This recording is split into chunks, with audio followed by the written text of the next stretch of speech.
Eto na nga mga chong, marami tayong basketball updates. Jared Dillinger may pinapahiwatig sa Barangay Ginebra. Ang Barangay Ginebra players na posibleng mawala sa lineup next season. Ito nga ang Barangay Ginebra, lalong-lalo na si Al Francis Chua ay planong baguhin ang lineup ng kanilang koponan. Expected nga mga chong na mayroong mga madadagdag sa lineup ng Barangay Ginebra para masolusyonan ang kanilang mga naging problema sa kanilang naging kampanya ngayong All Filipino Conference. Pero kung mayroong mga madadagdag, mayroon rin namang mawawala. Dahil ayon niya sa ating mga trusted source, ay mayroon na nga raw mga tinatarget na players si Boss Al Francis Chua na po pwedeng idagdag sa lineup ng Barangay Ginebra. At para nga makuha ang target nilang players ay ang mga plano ngang gawing trade asset ng Barangay Ginebra Management ay unang-una ay itong si Sydney Onwabere. Madalang nga lang magamit ni Coach Tim Cone ang nasabing big man. Backup nga ito ni Sistan at Japet Aguilar. Pero nang dahil nga sa pagiging foul trouble palagi ni Onwabere ay napipilitan si Coach Tim na sumandal na lang kay Sistan at Japet. Kaya naman, isa nga si Sydney Onwabere sa planong gawing trade asset ng Barangay Ginebra. Para sa akin mga chong, ay mayroong potensyal itong si Sydney Onwabere. Hindi lang talaga siya nabibigyan ng pagkakataon dahil mas nagre-rely talaga si Coach Tim kay Sistan at Japet Aguilar. Isa pa sa gagawing trade asset ng Barangay Ginebra ay itong kanilang gunner na si Von Pesumal. Matagal-tagal na nga itong si Von Pesumal sa Barangay Ginebra.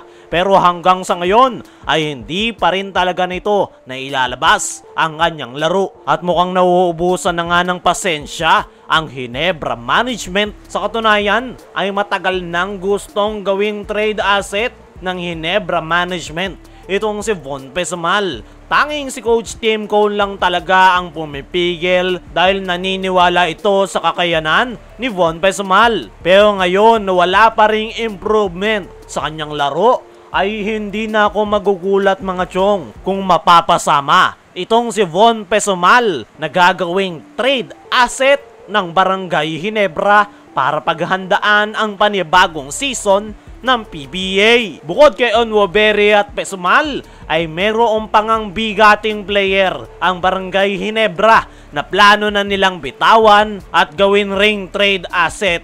Yan nga ay walang iba kundi itong si Maverick Ahanmisi. Ngayong All Filipino Conference nga mga chong ang naging eye-opener sa Ginebra Management na hindi bagay sa kanilang koponan itong si Maverick Ahanmisi. Sa katunayan, marami ring Barangay Ginebra fans ang naniniwala na hindi bagay si Ahanmisi sa triangle offense ni Coach Tim Cone. Dahil ang laro nga nitong si Maverick Ahanmisi ay isang ball dominant. Mas effective nga ito kapag matagal sa kanya ang bola, which is hindi bagay sa triangle offense ni Coach Tim Cone na nangangailangan ng more ball movement. At ngayon na mayroong mga tinatarget na bigating players ang Barangay Ginebra na plano nilang idagdag sa kanilang lineup ay si Maverick Ahanmisi nga mga chong ang gagawin nilang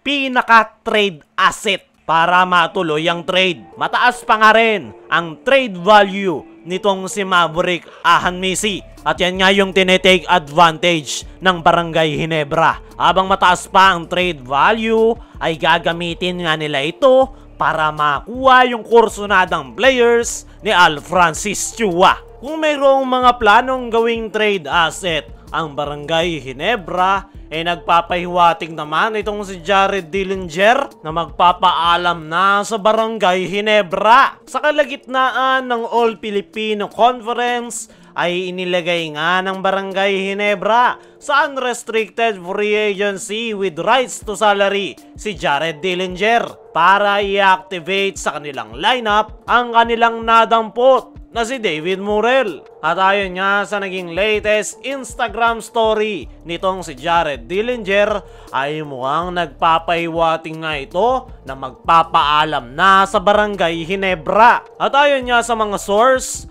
ay malaki raw ang chance na magre-retiro na itong si Jared Dillinger dahil wala na nga rin daw plano ang Barangay Ginebra na ibalik ito sa kanilang active lineup. May plano ngang pagbabago sa lineup ni Coach Tim Cone at malamang sa malamang hindi nakasama dyan itong si Jared Dillinger. Para sa akin mga chong ay dapat noon pa nagretiro itong si Jared Dillinger. Hindi na nga rin gaya ng dati ang kanyang laro. Sunod-sunod na rin ang kanyang mga nakukuwang injuries. Wala na nga itong dapat pang patunayan at mas magiging maganda nga kung mag-give way ito sa mga mas deserving at mga batang players na kailangan ngayon ng Barangay Ginebra. Ayon pa rin sa parehong source ay ang plano nga raw ng Barangay Ginebra ay kumuha ng mga bagong players na makakatulong sa kanilang koponan. Ibig sabihin lang niyan mga chong,